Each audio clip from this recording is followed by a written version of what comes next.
ముఖ్యంగా రావణ్ను సమర్థించడానికో లేకపోతే రావణ్ని వ్యతిరేకించడానికో రావణ్ని విశ్లేషించడానికో ఉద్దేశించబడింది కాదు.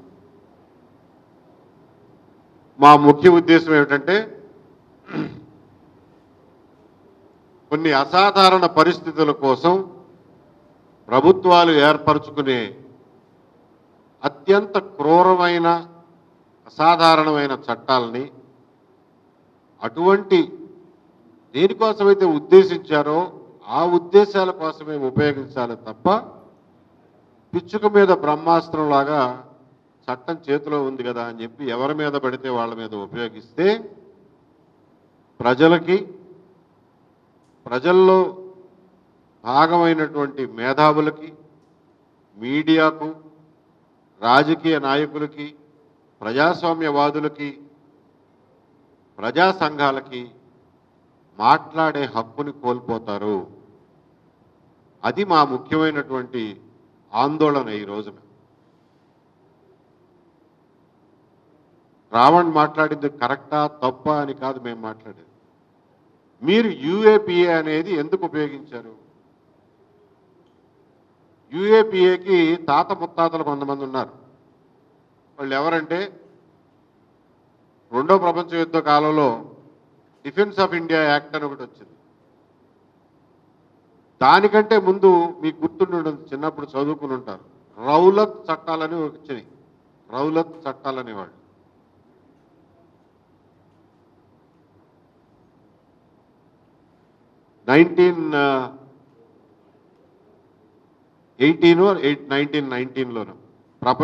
మొదటి ప్రపంచ యుద్ధం ముగిసిన తర్వాత రౌలత్ చట్టాలని పెట్టారు. అందులో విచారణ లేకుండా సంవత్సరం పాటు 2 సంవత్సరాల పాటు ఎవరినైనా కానీ లోపల వేయొచ్చు అని బ్రిటిష్ వాళ్ళు పెట్టిన చట్టం.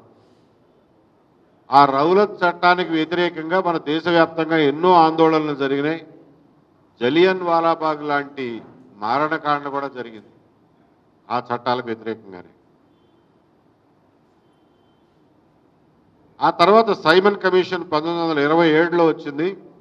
దానికి వ్యతిరేకంగా కూడా ప్రజలందరూ రోడ్ల మీదకి వచ్చారు. ఎందుకు వచ్చారు ఆ రోజునంటే సైమన్ కమిషన్ బ్రిటిష్ వాళ్ళు భారతదేశానికి, భారతీయులకి పరిపాలనలో మరిన్ని హక్కులు, మరింత పాత్ర ఇవ్వడం కోసం 1919 మాంటేగు షెల్మ్స్ఫోర్డ్ రిఫార్మ్స్ తర్వాత 10 సంవత్సరాల తర్వాత రిఫార్మ్స్ చేయడానికి భారతదేశ పరిపాలనా విధానం సంస్కరించడానికి పెట్టినటువంటి ఒక కమిటీ సైమన్ కమిషన్ అనేది. కానీ ఆ కమిటీలో భారతీయులు ఎవరూ లేరు, అందరూ ఇంగ్లీష్ వాళ్ళే ఉన్నారు. మేమెవరూ లేకుండా మా గురించి, మా రిఫార్మ్స్ గురించి, మా సంస్కరణల గురించి నువ్వెలా నిర్ణయం చేస్తావు అన్న ఉద్దేశంతో దాన్ని వ్యతిరేకించాం. సైమన్ కమిషన్కి వ్యతిరేకంగా జరిగినటువంటి పోరాటంలో లాలా లజపత్ రాయ్ అప్పట్లో ఒక ప్రముఖ నాయకులు పంజాబ్లో, ఆయన్ని పోలీసులు పట్టుకుని కొట్టారు. కొడితే ఆయన బాగా పెద్ద దెబ్బ తగిలి హాస్పిటలైజ్ అయ్యాడు. అది చూసిన భగత్ సింగ్, అప్పట్లో యువకుడు, రక్తం మరిగిపోయి ఈ ఇంగ్లీష్ వాళ్ళు ఇంత దుర్మార్గం చేస్తారా మన మీద అని చెప్పి భగత్ సింగ్ అప్పటికే 1925లో కమ్యూనిస్ట్ పార్టీ ఆవిర్భవించింది, మీకు గుర్తుండే ఉంటుంది. 27లో సైమన్ కమిషన్, దానికి వ్యతిరేకంగా ఆందోళనలు. భగత్ సింగ్ అప్పుడు ఒక విప్లవకారుడు అయ్యాడు. పొగ బాంబులు పట్టుకుని పార్లమెంట్లో పొగ బాంబులు వేశాడు. ఎవరిని చంపడానికి ఉద్దేశించింది కాదు, ఆ బాంబులు వేస్తే ఎవరు చచ్చిపోరు. బ్రిటిష్ వాళ్ళల్లో ఒక భయం కలగజేయడం కోసం, భారతీయుల నిరసనను వ్యక్తం చేయడం కోసం వేసిన పొగ బాంబులు అవి. కానీ దాన్ని దేశద్రోహం కింద, అప్పటి బ్రిటిష్ పరిపాలనని కూల్చడం కోసం చేసిన దేశద్రోహ నేరం కింద భగత్ సింగ్ని ఉరి తీశారు. అదంతా ఇవాళకి మనం భగత్ సింగ్ని స్మరించుకుంటున్నాం. ఆ తర్వాత రెండో ప్రపంచ యుద్ధం వచ్చింది. ఆ టైంలో డిఫెన్స్ ఆఫ్ ఇండియా యాక్ట్ అని చెప్పి పెట్టారు. అది కూడా అత్యంత క్రూరమైన చట్టం. ఎవరిని పడితే వాళ్ళని లోపల వేయచ్చు, ఏళ్ల తరబడి విచారణ ఉండదు. స్వాతంత్రం వచ్చిన తర్వాత మన వాళ్ళు ఆ బ్రిటిష్ వాళ్ళు పెట్టిన చట్టాలన్నింటినీ యథాతథంగా ఉంచేశారు, ఏం మార్చలా. అరే ఆ చట్టాల మూలంగా మనం తన్నులు తిన్నామే అని చెప్పి ఆ చట్టాలను మార్చడానికి కూడా ప్రయత్నం చేయాలి, ఆ చట్టాలను తీసేయడానికి కూడా ప్రయత్నం చేయాలి. అవే చట్టాలను భారతీయుల మీద పెట్టడం మొదలెట్టారు. సరే ఇది కాలక్రమేణా ఎమర్జెన్సీ టైంలో ఇందిరాగాంధీ గారు Maintenance of Internal Security Act MISA చట్టం అని చెప్పి పెట్టారు. మీకు గుర్తుందే ఉంటుంది. ఆ మీసా చట్టం కింద అపోజిషన్ లీడర్స్ అందరినీ లోపల పడేశారు. అది కూడా ఒక భయంకరమైన నల్ల చట్టం. జనతా పార్టీ అధికారంలోకి వచ్చిన తర్వాత ఆ మీసా చట్టాన్ని రద్దు చేసింది. కానీ ఆ తర్వాత ఖలిస్తాన్ ఉగ్రవాదం, టెర్రరిజం, జమ్మూ కాశ్మీర్ ఉగ్రవాదం, విమానాలు హైజాక్ చేయడం, అలాగే మావోయిస్ట్ కార్యక్రమాలు పెరగడం వల్ల టాడా అని ఇంకొక చట్టం పెట్టారు. అది కూడా ఒక భయంకరమైన చట్టమే. ఆ టాడా అనే చట్టం ముఖ్యంగా నక్సలైట్ కార్యకలాపాలని అదుపు చేయడం కోసం మందగిరి వాడారు. పంజాబ్లోనేమో ఖలిస్తాన్ తీవ్రవాదం కోసం వాడారు. కాశ్మీర్లోనేమో జేఎన్కే మిలిటెన్సీ గురించి వాడారు. అది కూడా ఎంత మిస్యూజ్, దుర్వినియోగానికి పాల్పడిందంటే, మేమందరం అప్పుడు పోలీస్ ఆఫీసర్లుగా ఉద్యోగం చేశాం కాబట్టి చెప్తున్నా. ఈవెన్ గ్రామంలో ఉండే ఒక చిన్న సైజు మిలిటెంట్ మీద కూడా టాడా యాక్ట్ పెట్టి లోపలికి పంపించేవాళ్ళు. వాళ్ళు పాపం నెలల తరబడి, సంవత్సరాల తరబడి జైళ్ళలో ఉండేవాళ్ళు. పేదవాళ్ళు వాటికి బెయిల్ తెచ్చుకోవడానికి లాయర్కి డబ్బులు కట్టడానికి కూడా డబ్బులు ఉండేవి కాదు. ఇది పెట్టరేగిపోయి ఒకానొక టైంలో పివి నరసింహరావు గారు ప్రైమ్ మినిస్టర్గా ఉండగా టాడా మీద పెద్ద ఎత్తున ప్రజల్లో నిరసన వచ్చింది. ఇది మరీ మిస్యూజ్ అయిపోతుందండి, దీన్ని తీసేయాలి అని చెప్పి. సరే మొత్తానికి పివి నరసింహరావు టైంలోనే దాన్ని టాడాని రద్దు చేశారు. సుప్రీంకోర్టు కూడా ఒక స్టేజ్లో ఇది అన్కాన్స్టిట్యూషనల్ అని చెప్పి తీర్పిచ్చింది, రద్దు చేశారు. తర్వాత మళ్ళా మనకి కాందహార్ హైజాక్ జరిగింది, గుర్తుండి ఉంటుంది కదా. కాందహార్ హైజాక్లో ఆఫ్ఘనిస్తాన్ తీసుకుపోయి చాలామంది టెర్రరిస్టులు విడిచిపెట్టి నానా తిప్పలబడి ప్రయాణికులు వెనక్కి తెచ్చుకున్నాం. ఆ టైంలో బీజేపీ గవర్నమెంట్లో ఉంది. అప్పుడు మళ్ళా అరే సరైనటువంటి ఉగ్రవాద నిరోధక చట్టాలు లేకపోతే బాగుండదు అని చెప్పి పోటా అని చెప్పి ప్రివెన్షన్ ఆఫ్ టెర్రరిస్ట్ యాక్టివిటీస్ అని చెప్పి ఆ చట్టం తెచ్చారు. అది 2004 వరకు నడిచింది. అందులో పెద్దగా మిస్యూజ్ అయితే జరగల, నాకు తెలిసి అంత ఎక్కువ మిస్యూజ్ జరగల. అయినప్పటికీ కూడా 2004 ఎలక్షన్లలో కాంగ్రెస్ పార్టీ ఈ పోటాన్ని మిస్యూజ్ చేస్తున్నారు, దుర్వినియోగం చేస్తున్నారు, కాబట్టి మేము వచ్చిన తర్వాత దీన్ని రద్దు చేస్తామన్నారు. 2004లో కాంగ్రెస్ ప్రభుత్వం వచ్చింది కేంద్రంలో, దాన్ని రద్దు చేసేశారు. అంటే మనకేది కఠినమైనటువంటి చట్టాలు లేవు ఆ రోజున. చివరకు చూస్తే మనకి 26/11 బొంబాయిలో ఉగ్రవాద దాడులు జరిగినాయి. ఉగ్రవాద దాడులు జరిగేసరికి అప్పుడు అపోజిషన్ వాళ్ళందరూ, అప్పుడు బీజేపీ అపోజిషన్ వాళ్ళందరూ ఎత్తుకున్నారు, మీరు పోటాను రద్దు చేశారు, మీ దగ్గర అసలు చట్టాలే లేవు, ఉగ్రవాదాన్ని నిరోధించే అభిప్రాయమే లేదు, మీకు ఆ ఆలోచనే లేదు, ఆ ఉద్దేశమే లేదు, అందుకనే ఈ దాడులు జరిగినాయి అని చెప్పి బాగా గొడవ చేశారు. గొడవ చేసినప్పుడు సరేలే, జరిగింది పెద్ద ఇన్సిడెంట్ కాబట్టి శివరాజ్ పాటిల్ గారి తర్వాత చిదంబరం గారు హోమ్ మినిస్టర్ అయ్యి ఈ యుఏపిఏ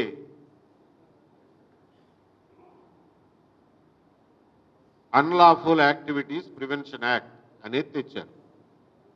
దాన్ని కూడా అంతకుముందు వాటి తాత ముత్తాతల్లాగానే చాలా కఠినంగా, బెయిల్ రాకుండా, ఏమాత్రం అనుమానం ఉన్నా కానీ లోపల పడేసి సంవత్సరాల తరబడి, నెలల తరబడి జైల్లో ఉంచే ప్రొవిజన్స్ పెట్టారు.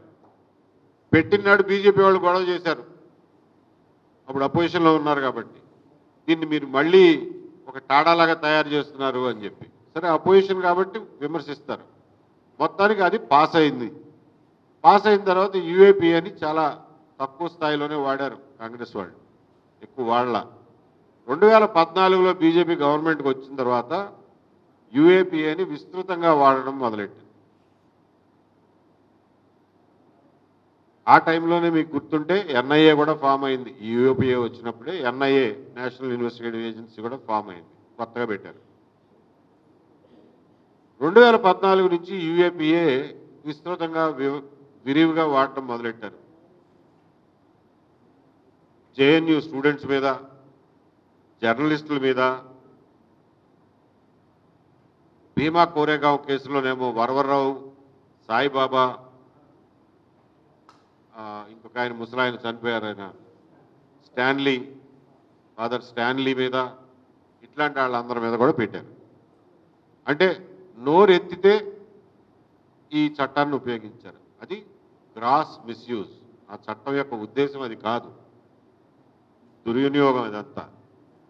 అయినప్పటికీ కూడా కోర్టులు కూడా ఎందువల్లనో చూసి చూడనట్టుగా పోయినాయి. సంవత్సరాల తరబడి వీళ్ళందరూ జైళ్లలో మగ్గారు. వరవరరావు గారిని ఈ రోజుకి కూడా బొంబాయి విడిచిపెట్టి హైదరాబాద్ వచ్చే పరిస్థితి లేదు ఆయనకి.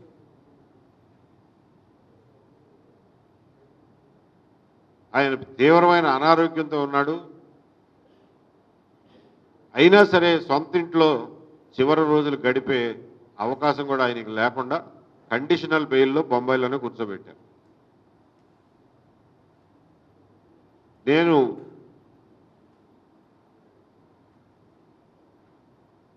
సిఎఫ్ఎల్గా, సెంటర్ ఫర్ లిబర్టీగా, లిబర్టేరియన్స్గా,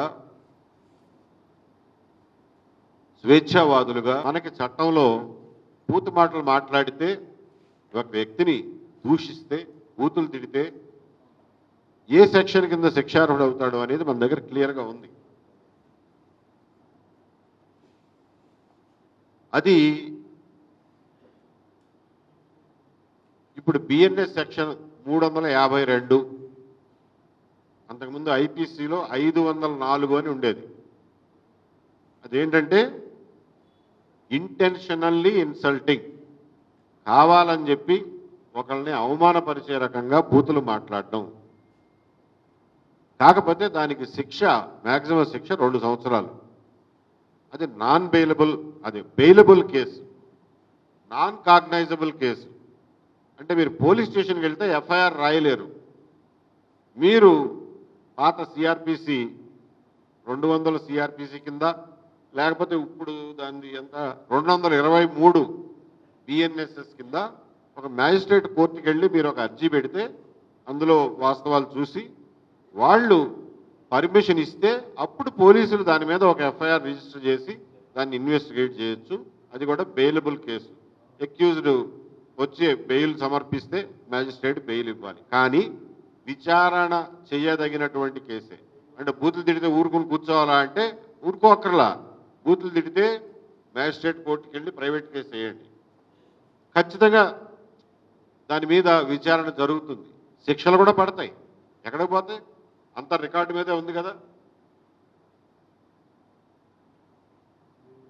అలాగే మతాలను కించపరిచేలాగా ఎవరైనా మాట్లాడితే ఊరుకోవచ్చా అని అంటారు. ఏమాత్రం ఊరుకోవాల్సినటువంటి అవసరం లేదు. ఎవరైనా సరే మతాన్ని కించపరిచే రకంగా మాట్లాడితే దానికి కూడా క్లియర్గా సెక్షన్ ఉంది. ఇప్పుడు బిఎన్ఎస్లో 299, పాత ఐపీసీలో 295A అనే సెక్షన్. అది కూడా promoting insult to religion are religious beliefs with intent to outrage religious feelings. దానికి కూడా శిక్ష 3 సంవత్సరాలు. దాని కింద కేసు పెట్టండి. ఇంకొకటి ఉంది 196 BNS, promoting enmity between groups on grounds of religion. మరి అసలు ఈ సెక్షన్ పెట్టలా, ఎందుకు పెట్టలేదో తెలియదు. రావణ్ రిమాండ్ రిపోర్ట్లో ఈ సెక్షన్ లేదు. మీరు చెప్పిన దాని ప్రకారం అయితే ఈ సెక్షన్ కూడా వర్తిస్తుంది. 196 ఎందుకు పెట్టలేదో నాకు తెలియదు. 197 ఇవన్నీ పెట్టారు. నేను చెప్పదలుచుకున్నది ఒకటే, నేను ఇక్కడ చట్టం మీద లెక్చర్ ఇవ్వడానికి కాదు ఈ మీటింగ్ పెట్టుకున్నాను. సోషల్ మీడియాలో ఖచ్చితంగా కొంతమంది ఏమో ఒక పద్ధతి ప్రకారం, కొంతమంది ఏమో పని పాట లేక కులాల మీద, మతాల మీద, ప్రాంతాల మీద ఒకళ్ళ విషాలు జుమ్ముకుంటూ కంప్లీట్గా టైం వేస్ట్ చేసుకుంటున్నారు. రాష్ట్రంలో ఉన్న ప్రజల యొక్క మెదళ్ళని చెడగొడుతున్నారు. దానివల్ల ఎవ్వరికీ వచ్చే ఉపయోగం ఏమీ లేదు. సునకానందం అంటారు దీన్ని, సునకానందం తప్ప ఏం ఉపయోగం లేదు. ఇలా ఒకళ్ళు రెచ్చగొట్టే మాటలు మాట్లాడటం, దానికి 10 మంది సమాధానం ఇవ్వటం, ఆ ఇచ్చిన సమాధానాల్లో మళ్ళా ఒకడు బూతులు మాట్లాడటం, వాడి మీద ఇంకొక 10 మంది పడిపోవటం, ఇది పనిలేని పనికిమాలినోళ్ళు చేస్తున్నారు. అలాగే కొన్ని రాజకీయ పార్టీలు కూడా వీటిని ప్రోత్సహిస్తున్నాయి, ఫైనాన్స్ చేస్తున్నాయి. కొంతమందిని ఇదే పనిలో పెట్టి ఈవెన్ కొన్ని యూట్యూబ్ ఛానళ్ళని ఫైనాన్స్ చేసి మరీ ఇదే పనిలో పెడుతున్నాయి. ఈ విషయం ఈ యూట్యూబ్ ఛానల్ వీక్షకులు, ప్రజలు అందరూ గమనించాల్సిందిగా కోరుతున్నాం.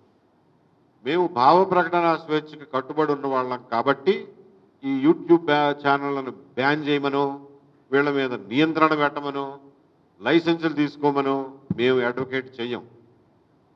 ఎవడి ఇష్టం వచ్చింది వాడిని చేసుకొనియండి. కానీ వినేవాడు లేకపోతే, ప్రేక్షకుడు లేకపోతే ఏ యూట్యూబ్ ఛానల్ నడవదు. ఎంత డబ్బులు ఇచ్చినా అది వృధా ప్రయాసే, గంగలో పోసినట్టే. కాబట్టి ప్రేక్షకుల విజ్ఞత, ప్రజల విజ్ఞత మీద దీన్ని వదిలేస్తున్నాం. ప్రజలు చాలా జాగ్రత్తగా విజ్ఞతతో ఆలోచించండి. ఏ చర్చల వల్ల సమాజం బాగుపడుతుంది, సమాజానికి ఉపయోగం, సమాజానికి అవసరం అనేది గమనించుకోండి తప్ప ఏది పడితే అది, ఏ విషయాన్ని పడితే మీద ఆ విషయం మీద రోజుల తరబడి సోషల్ మీడియాని కలుషితం చేయొద్దని చెప్పి ప్రజలందరికీ విజ్ఞప్తి చేస్తున్నాను. సరే, ఈ బ్రతుకు తెరువు కోసం ఏదో పొలిటికల్ పార్టీల ఫైనాన్సింగ్, ఫండింగ్తో నడిచే యూట్యూబ్ ఛానల్ వాళ్ళ పిల్లల బ్రతుకు తెరువు కోసం వాళ్ళు ఏదైనా చేసుకుంటుంటే దాన్ని నేనేం ఆపలేను. ప్రభుత్వాన్ని ఆపమని కూడా చెప్పను. ఎందుకంటే అది భావ ప్రకటన స్వేచ్ఛలో భాగం. ప్రభుత్వాన్ని ఆపమంటే వాళ్ళు ఫైనాన్స్ చేసే వాటిని నడవనిస్తారు, అపోజిషన్ ఫైనాన్స్ చేసే వాటిని మూసేస్తారు, న్యూట్రల్గా నిజంగా మాట్లాడే వాళ్ళందరినీ కూడా మూసేస్తారు.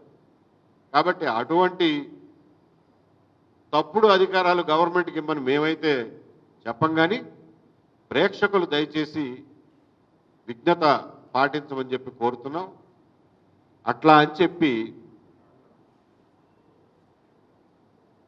మతాల గురించి, కులాలు మతాలు ఇవన్నీ వ్యక్తిగతాలు. ఎవరికైనా సరే అది వ్యక్తిగతం. సమాజానికి, సామాజిక కార్యకలాపాలకి దానికి సంబంధం లేదు అని మేము గట్టిగా నమ్ముతాం. మతాల గురించి చర్చించకూడదా? మేము భావ ప్రకటన స్వేచ్ఛ సమర్థించేవాళ్ళం కాబట్టి మతాల గురించి కూడా మాట్లాడండి, సంస్కారవంతంగా చర్చించండి. ఎవరి మతంలో ఏ మార్పులు తెచ్చుకోవాలో, ఏ రకమైనటువంటి సంస్కరణలు తెచ్చుకోవాలో చర్చించండి, తప్పేమీ లేదు. అరే బాబు, పెళ్ళిళ్ళకి ఇంత ఖర్చు పెడుతున్నావు, ఎందుకు పెడుతున్నావు? ఇన్నిన్ని కార్యక్రమాలు ఏంటి, ఇన్ని ఫంక్షన్లు ఏంటి, ఎందుకింత ఖర్చు అనేది చర్చించుకోండి. అది మతానికి సంబంధించిందే, మన సంప్రదాయానికి సంబంధించిందే, మన సంస్కృతికి సంబంధించిందే, మన అలవాట్లకు సంబంధించిందే. చర్చించుకుంటే తప్పేమీ లేదు. ఏ సంస్కరణ లేకుండా హిందూ మతం ఇక్కడ దాకా వచ్చిందా? అసలు మతం గురించి, మతంలో ఉన్న మంచి చెడుల గురించి చర్చించకూడదు, చర్చిస్తే తప్పు, నువ్వెవడో మాట్లాడడానికి అని అంటే ఈశ్వరచంద్ర విద్యాసాగర్ దగ్గర నుంచి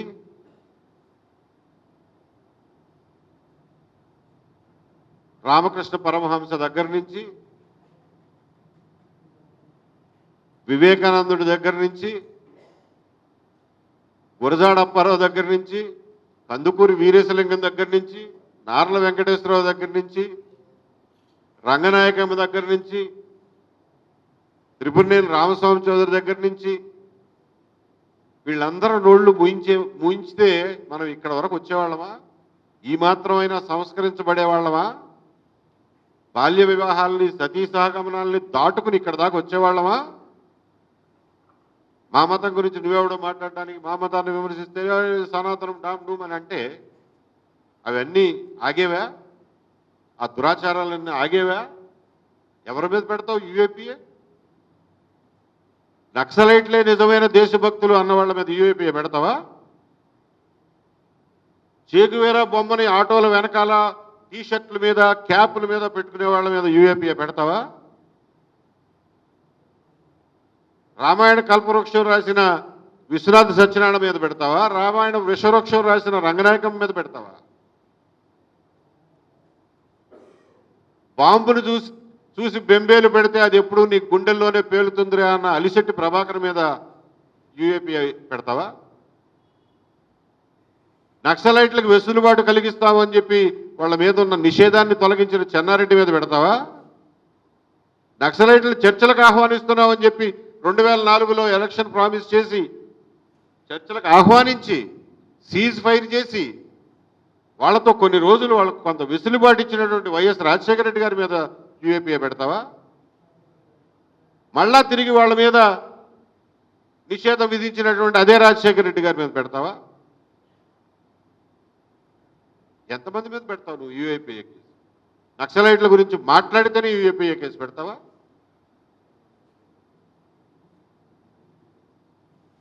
కాబట్టి శంభుక వధ రాసినటువంటి త్రిపురనేని రామస్వామి మీద పెడతావా నువ్వు? సీత జోస్యం నరకంలో హరిశ్చంద్రుడు రాసిన నార్ల వెంకటేశ్వరరావు మీద పెడతావా? దేవాలయాల మీద బూతు బొమ్మలు ఎందుకు అని రాసిన తాపీ ధర్మారావు మీద పెడతావా ఇవాళ యూఏపీఏ కేసు? ఏ సంస్కర్తల మీద పెడతావు? ఎవడో మాట్లాడకపోతే ఎలా సంస్కరించబడతాం? ఏ మతమైనా, ఏ ధర్మమైనా, ఏ ఆచారమైనా, ఏ సంప్రదాయమైనా, ఏ దుర్మార్గమైనా ఎలా సంస్కరించబడుతుంది?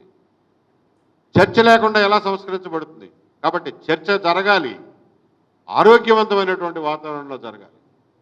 నేను చెప్పినటువంటి ఈ సంస్కరణవాదులు ఎవ్వరూ ఇటువంటి బండబూతులు తిట్టుకోలేదే, ఇటువంటి తప్పుడు మాటలు మాట్లాడలేదే, ఇలా కులాల పరంగా మతాల పరంగా మాట్లాడలేదే. వాళ్ళకున్న సంస్కారం ఏమైపోయింది ఈ రోజున?